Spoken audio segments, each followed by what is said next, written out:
নমস্কাৰ, মোৰ নাম শ্ৰী লিটু চেতিয়া। মোৰ লিটু আছাম চেনেলটোলৈ আপোনালোক সকলোকে স্বাগতম জনাইছোঁ। আৰু নিশ্চয় থাম্বনেইলত দেখি গম পাইছে আজি ভিডিঅ'টো কেনেকুৱা হ'বলৈ গৈ আছে।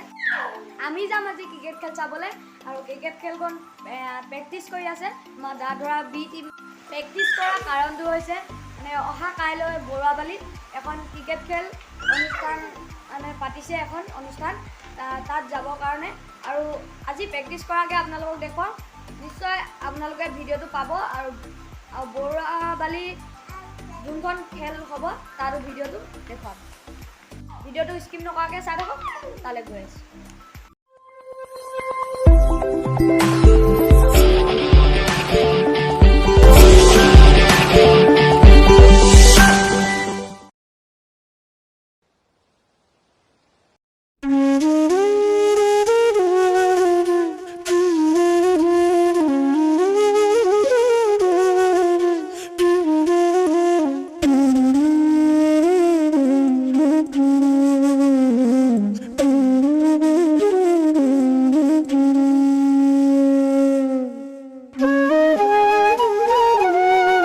চাইকেল লৈ গৈ আছোঁ।